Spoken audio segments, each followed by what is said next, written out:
हाँ तो दोस्तों, आप सभी का स्वागत है आज हमारी क्लास में। मैं AD Khan from plasma science academy Gangapur city. तो देखो, आज हम आपको रैसमिक मिश्रण और रैसमीकरण के बारे में पढ़ाएंगे। ये मैं आपको पहले भी बता चुका हूँ कि रैसमिक मिश्रण क्या होता है, ठीक है। तो देखो, आज फिर मैं आपको एक बार फिर बता रहा हूँ कि रैसमिक मिश्रण क्या होता है। कि रैसमिक मिश्रण के अंदर दो प्रकार के ध्रुवण घूर्णक होते हैं, एक डी होता है और एक एल होता है। डी का मतलब ये अपन जानते हैं कि कौन सा होता है। ये जो समतल ध्रुवित प्रकाश को दाईं ओर घुमा देता है वो डी रूप कहलाता है, और जो समतल ध्रुवित प्रकाश को बाईं ओर घुमा देता है वो एल रूप कहलाता है। डी को अपन प्लस साइन से भी दर्शा सकते हैं और एल को अपन माइनस साइन से भी दर्शा सकते हैं, ठीक है। और जब इसका 50% और इसका 50% जब दोनों मिल जाता है तो प्राप्त मिश्रण कौन सा कहलाता है? रैसमिक मिश्रण कहलाता है। और रैसमिक मिश्रण जो होता है वो कैसा होता है? अघूर्णक। रैसमिक मिश्रण कैसा होता है? अघूर्णक होता है। कैसा होता है? अघूर्णक होता है। क्यों होता है? क्योंकि इसमें डी और एल दोनों रूपों की समान प्रतिशत मात्राएं होती है। तो समान मात्रा होने के कारण जैसे डी समतल ध्रुवित प्रकाश को माना 8 डिग्री से दाईं साइड घुमाता है तो एल 8 डिग्री से वापस उसे लेफ्ट साइड घुमा देगा। तो समतल ध्रुवित प्रकाश जहां था वहां का वहां वापस अपनी मूल स्थिति में आ जाएगा। इसलिए यह मिश्रण कैसा होता है? अघूर्णक। दूसरी बात आपन ने बताया था कि इसके अंदर जो प्रतिकार होता है वो कौन सा होता है? बाह्य प्रतिकार होता है। कौन सा होता है? बाह्य प्रतिकार होता है, क्योंकि इसमें दो पदार्थ लिए अपन ने अलग अलग, एक ही पदार्थ नहीं है। अगर एक पदार्थ के अंदर आधा भाग डी और आधा भाग एल होता है तो वो आंतरिक प्रतिकार होगा, लेकिन यहाँ पदार्थ कितने हैं? दो, एक डी रूप है और एक एल रूप है।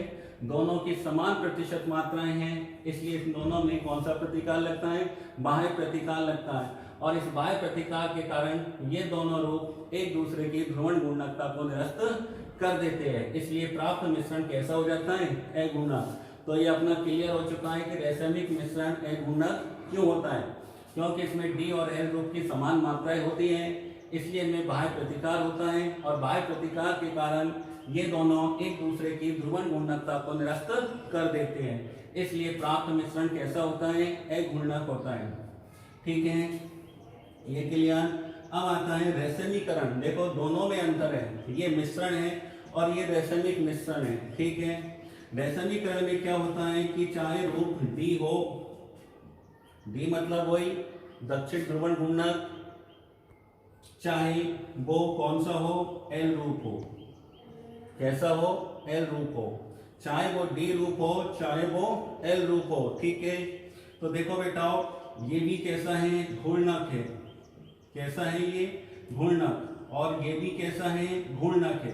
दोनों ही रूप कैसे हैं? घूर्णक। अब अपन अभिक्रिया चाहे डी से शुरू करें चाहे एल से शुरू करें, चाहे अभिक्रिया डी से शुरू करें या फिर एल से शुरू करें, अगर डी को अपन किसमें चेंज कर दें? डीएल में चेंज कर दें, या फिर एल से अभिक्रिया स्टार्ट करें और इसे किसमें चेंज कर दें? डीएल में। रैसमिक मिश्रण को किससे दर्शाते हैं? डीएल से या प्लस माइनस साइन से, ठीक है। तो डीएल का मतलब क्या हो गया? वापस रैसमिक मिश्रण। क्या हो गया? और ये कैसा होता है? रैसमिक मिश्रण अघूर्णक होता है। कैसा होता है?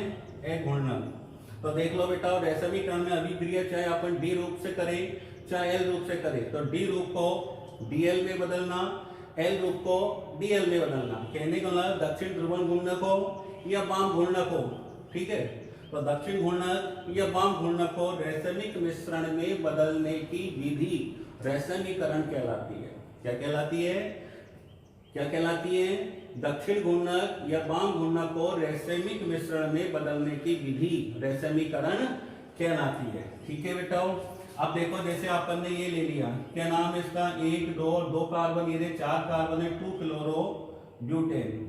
क्या नाम है इसका? 2 क्लोरो ब्यूटेन, ठीक है। अब देखो इधर, जैसे अपन ने देखा, एक चीज और मैं बता देता हूं, रैसमीकरण की जो क्रिया होती है वो कौन सी अभिक्रिया होती है? वो SN1 अभिक्रिया होती है। SN1 अभिक्रिया के द्वारा ही डी रूप रैसमिक मिश्रण में बदलता है।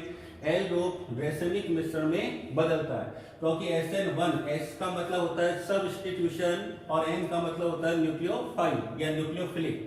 तो सबस्टिट्यूशन ऑफ न्यूक्लियोफिलिक नाभिक स्नेही प्रतिस्थापन अभिक्रिया, तो SN का पूरा नाम होता है नाभिक स्नेही प्रतिस्थापन अभिक्रिया। यहाँ पर है वन, अर्थात इसका मतलब ये हुआ कि नाभिक स्नेही प्रतिस्थापन अभिक्रिया दो प्रकार की होती है, एक आणुक और द्विआणुक। वन है तो एक आणुक और दो है तो द्विआणुक। ये जो अपन ने वन दर्शाया है ये कोटि को दर्शाता है, ऑर्डर को दर्शाता है। किसको दर्शाता है? कोटि को। इसका मतलब ये प्रथम कोटि की अभिक्रिया होती है। कितनी? प्रथम कोटि। कोटि ध्यान रखना, अगर प्रथम कोटि की अभिक्रिया है तो अभिक्रिया का वेग केवल एक ही क्रिया कारक की सांद्रता पर निर्भर करेगा। ठीक है, तो देखो बेटा, जैसे अपन ने 2-क्लोरोब्यूटेन है तो पहले पद में क्या होता है? ये स्लो होता है। और ध्यान रखना, जो पद स्लो होता है वही पद वेग निर्धारक पद होता है और उसी से अपन अभिक्रिया की कोटि ज्ञात करते हैं, अर्थात अभिक्रिया का वेग उसी क्रिया कारक की सांद्रता पर निर्भर करता है। तो 2-क्लोरोब्यूटेन की अभिक्रिया अपन QH से करा देते हैं, जिसमें OH कौन होता है? नाभिक स्नेही होता है। तो इस दो पदों में होती है, पहला पद कैसा होगा? स्लो।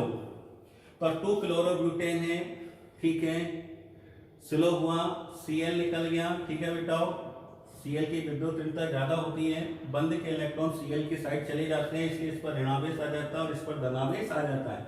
और कार्बन के ऊपर धनावेश होता है तो क्या कहलाता है? वो केटायन। तो पहले पद में तो क्या बनता है? केटायन। दूसरी बात आप देखो बेटा, केटायन, कार्बन की बाहरी कक्षा में कितने इलेक्ट्रॉन होते हैं? 4। ठीक है, एक धनावेश आ गया तो इसका मतलब एक इलेक्ट्रॉन निकल गया, तो बताओ कितने इलेक्ट्रॉन रह गए? 3। कितने बंद बना रहा है? 1 2 3।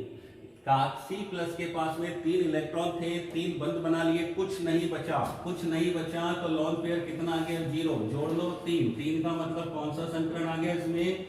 sp2। कौन सा संकरण आ गया? sp2। तो देखो बेटा, इस कार्बन का जो संकरण होता है वो होता है sp2 संकरण होता है। और जब इसका sp2 संकरण है तो इसकी आकृति कैसी होगी बेटा? समतल त्रिभुजीय आकृति होगी। कैसी आकृति होगी? समतल त्रिभुजीय आकृति होगी। प्रत्येक और बंद कोण का मान 120 डिग्री का होगा।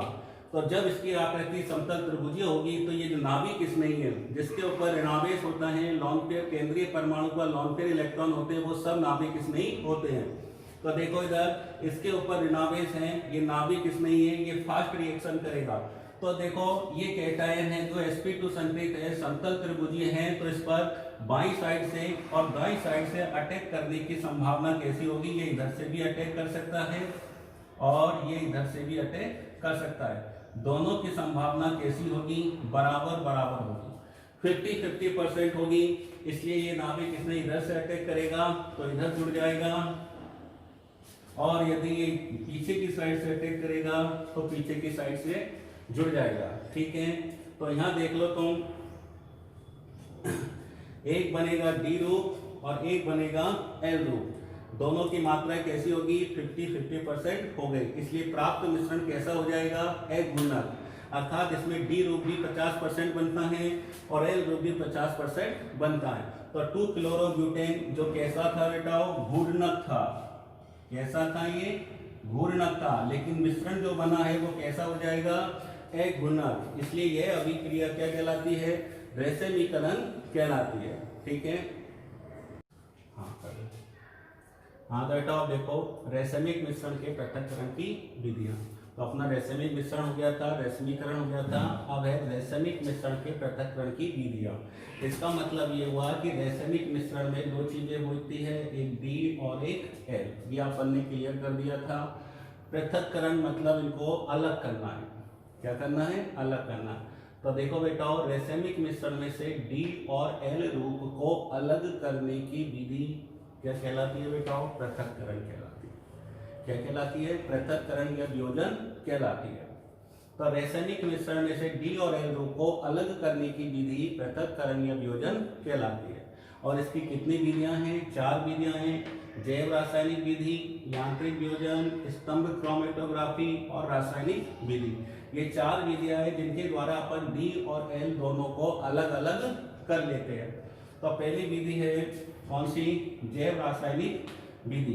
तो नाम से पता चल रहा है बेटा, जब भी अगर जैव शब्द आ जाता है तो जैव शब्द का मतलब सीधे सीधे सूक्ष्म जीव से होता है, चाहे वो बैक्टीरिया हो, चाहे वो कवक हो, चाहे वो वायरस हो, लेकिन यहाँ पर बैक्टीरिया या कवक का ही उपयोग किया जाता है। तो देखो पहली है जैव रासायनिक विधि। इसमें क्या होता है कि कोई रासायनिक मिश्रण होता है, उस रासायनिक मिश्रण में सूक्ष्म जीव को डाल दिया जाता है। अब वो सूक्ष्म जीव क्या करता है कि डी और एल में से किसी एक ग्रुप को खा जाता है और उसके अंदर केवल एक ग्रुप शेष बच जाता है। तो ये वाली विधि कहलाती है जैव रासायनिक विधि। तो ये किस सिद्धांत पर आधारित है बेटा? इसमें किसी सूक्ष्म जीव को पनपने दिया जाता है और वो दोनों में से, मतलब दोनों कौन, डी और एल में से एक ग्रुप को खा जाता है और एक ग्रुप शेष बच जाता है। जैसे अमोनियम टार्ट्रेट, अमोनियम टार्ट्रेट। तो अमोनियम टार्ट्रेट के रासायनिक मिश्रण के अंदर, अमोनियम टार्ट्रेट के रासायनिक मिश्रण में जब पेनिसिलियम, पेनिसिलियम ग्लोकम, कवक का नाम है ये, किसका नाम है? कवक का नाम है। पेनिसिलियम ग्लोकम कवक को पनपने दिया जाता है तो ये क्या करता है? डी को तो नष्ट कर देता है। क्या कर देता है? डी को नष्ट कर देता है, मतलब डी को तो खा जाता है और कौन सा बच जाता है? एल ग्रुप शेष बच जाता है। तो ये वाली विधि कहलाती है जैव रासायनिक विधि। ठीक है। तो देखो बेटा इस विधि में कुछ कमियां हैं। क्यों? क्योंकि इसमें जो कवक या बैक्टीरिया का उपयोग करते हैं तो पहले तो अपन को ये सिलेक्ट करना पड़ता है कि वो कि कौन से रासायनिक मिश्रण के लिए कौन सा बैक्टीरिया या कौन सा कवक आवश्यक है। तो उचित बैक्टीरिया का चयन करना सबसे मुश्किल काम होता है। तो सबसे बड़ी कठिनाई इस विधि की यही है कि उचित बैक्टीरिया अपन कौन सा ले। दूसरी बात, अपन बैक्टीरिया ले या कवक ले तो वो क्या है? डाइल्यूट सॉल्यूशन, मतलब तनु विलयन में ही पनपता है। और सोचो जब तनु विलयन है, विलयन को पतला करना पड़ेगा, जब जाकर उसमें कवक या बैक्टीरिया प्रोग्रेस करेगा तो उस तनु विलयन में से अपन को जो जैसे माना एल ग्रुप मिल रहा है तो वो एल ग्रुप भी कम मात्रा में प्राप्त होगा। ठीक है। तीसरी बात ये है कि इसमें एक चीज है कि एक को खा जाता है, एक बच जाता है, तो अपन को 50% जो प्रोडक्ट है वो तो वैसे ही नष्ट हो गया, तो 50% प्रोडक्ट की हानि भी अपन को हो जाती है। तो ये इसकी 3 कमियां हैं। ठीक है। दूसरी आती है बेटा यांत्रिक वियोजन। यांत्रिक वियोजन ये वाली जो विधि है वो वैज्ञानिक लुईस पास्चर ने खोजी थी। तो लुईस पास्चर ने भी क्या किया कि अमोनियम जो टार्ट्रेट का जो रासायनिक मिश्रण होता है DL, ठीक है, तो D और L एक दूसरे के प्रतिबिंब समावयवी होते हैं और इनके जो क्रिस्टल है, एक चीज क्रिस्टल, इसका मतलब ये हुआ कि यांत्रिक वियोजन जो ठोस प्रकाशिक सक्रिय यौगिक होते हैं उन्हीं पर लागू होती है। ठीक है बेटा, ये ध्यान रखना, क्योंकि अगर कोई रासायनिक मिश्रण द्रव अवस्था में है तो उस पर यांत्रिक वियोजन लागू नहीं होगी। क्रिस्टल कैसे होने चाहिए? ठोस। तो लुईस पास्चर ने क्या किया? अमोनियम टार्ट्रेट जो दोनों एक दूसरे के प्रतिबिंब समावयवी होते हैं, इनकी क्रिस्टल संरचना कैसी होती है? भिन्न होती है। कैसी होती है? भिन्न होती है। वही अमोनियम टार्ट्रेट के जो D और L है, D और L अमोनियम टार्ट्रेट के, इनकी जो क्रिस्टल संरचना है कैसी होती है? भिन्न होती है। क्रिस्टल संरचना कैसी होती है? भिन्न। और भिन्न होती है इसलिए क्या करते हैं कि माइक्रोस्कोप की सहायता से इन्हें देखते हैं। दोनों की क्रिस्टल संरचना भिन्न होने के कारण क्रिस्टलों को अपन चिमटी से उठाकर अलग अलग कर लेते हैं। इस प्रकार D और L ग्रुप को अलग कर लिया जाता है। तो इसमें कुछ नहीं है। ठीक है बेटा, D और L जिनकी क्रिस्टल संरचना भिन्न होती है, माइक्रोस्कोप से देखते हैं और चिमटी से उठाकर अलग कर लेते हैं। तीसरा होता है स्तंभ क्रोमेटोग्राफी। ये जो विधि है देखो, सबसे पहले हेंडरसन और रूल ने कैम्फर व्युत्पन्न के D और L ग्रुप को अलग किया था। देखो मैं बताता हूं, स्क्रीनशॉट ले लिया करो बेटा, ठीक है ना, जिससे अपन को समझने में परेशानी ना हो। अब अपन स्तंभ क्रोमेटोग्राफी की बात करें तो ये किसने दी थी? हेंडरसन और रूल ने दी थी। तो एक ब्यूरेट नुमा एक कांच की नली होती है, इसमें जैसे अपन ने ये बना दी। और सबसे पहले वैज्ञानिक हेंडरसन और बुल ने कैंपर व्युत्पन्न जिसका नाम है पैराफेनिलीन बिस एमिनो कैंपर, दोनों के डी और एल ग्रुप को अलग किया था और इसके लिए एक अधिशोषक पदार्थ काम में लिया था। क्या लिया था? एक अधिशोषक पदार्थ काम में लिया था। ये जैसे अपन ने अधिशोषक पदार्थ भर दिया इसके अंदर, माना ये अधिशोषक पदार्थ है, वो कौन सा लिया था? D electrons. कौन सा अधिशोषक पदार्थ लिया था? डी लैक्टोज लिया था। ठीक है, अब ये क्या करता है कि ब्यूरेटनुमा कांच के नली में अपन ने अधिशोषक पदार्थ डी लैक्टोज, अधिशोषक वो पदार्थ होता है जो दूसरे पदार्थ को अपनी सतह के ऊपर अधिशोषित कर लेता है, एक प्रकार से ये मानो चिपका लेता है, अपनी सतह पर चिपका लेता है। तो देखो जब बेटा कैंपर व्युत्पन्न करो, कैंपर व्युत्पन्न जिसका नाम क्या है? कैंपर व्युत्पन्न का पैराफेनिलीन बिस एमिनो कैंपर, इसके डी और एल, इसको जब डाला तो इसमें दो रूप होते हैं, डी और एल। अपन जानते हैं जब दो रूप है तो दोनों की जो तीव्रता है, अधिशोषित होने की तीव्रता है, वो दोनों अलग अलग होती है। तो माना एक रूप अधिक तीव्रता से अधिशोषित होता है और दूसरा रूप माना कम तीव्रता से अधिशोषित होता है। एक चीज और ये क्लियर हो गया कि एक रूप अधिक तीव्रता से अधिशोषित होगा, माना ये अधिक तीव्रता से या प्रबल आकर्षण बल से, आकर्षण बल भी लिख सकते हैं अपन, तो जरूरी नहीं है कि तीव्रता ही लिखे। और माना ये इसका आकर्षण बल कैसा है? दुर्बल है। कैसा है? दुर्बल आकर्षण बल। तो एक रूप अधिक तीव्रता से अधिशोषित होता है और दूसरा कैसा होता है? कम तीव्रता से आकर्षित होता है। या ऐसे मानो एक रूप प्रबल आकर्षण बल से जुड़ जाता है और दूसरा दुर्बल आकर्षण बल से जुड़ जाता है। अब क्या करते हैं, जब ऊपर से कोई एल्यूलेंट डालते हैं, एल्यूलेंट एक उचित विलायक होता है जो साइक्लोहेक्सेन भी हो सकता है और कुछ भी हो सकता है। तो जब उचित विलायक इसमें से जब अपन डालते हैं तो जो दुर्बल आकर्षण बल से अधिशोषित होता है वो सबसे पहले इसके अंदर पात्र के अंदर इकट्ठा हो जाता है। कौन सा? दुर्बल वाला। और जब दुर्बल वाला होता है तो ये फर्स्ट नंबर पे हो जाता है और फिर बाद में कौन से नंबर पे? सेकंड नंबर पे। जो प्रबल आकर्षण बल से जुड़ा हुआ है वो दूसरे पात्र में उसे इकट्ठा कर लिया जाता है। इस प्रकार अपन डी और एल को अलग अलग कर लेते हैं। तो याद रखना इसमें दुर्बल वाला पहले अलग होगा और प्रबल आकर्षण वाला बाद में अलग होगा। तो ये कौन सी विधि हो गई? स्तंभ क्रोमेटोग्राफी। इसमें एक ही सवाल बनता है कि कैंपर व्युत्पन्न के डी और एल रूप को अलग करने के लिए किस अधिशोषक को काम में लेते हैं? तो अपन का आंसर होना चाहिए डी लैक्टोज। बस ये एक लाइन काम की है, बाकी कोई चीज काम की नहीं है और कुछ नहीं आएगा इसमें से।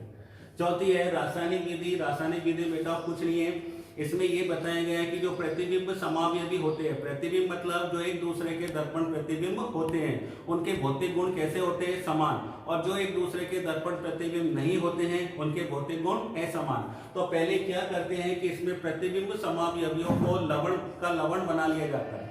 लवण बनने का मतलब है कि प्रतिबिंब समावयवियों को अप्रतिबिंब समावयवियों में बदल लिया जाता है।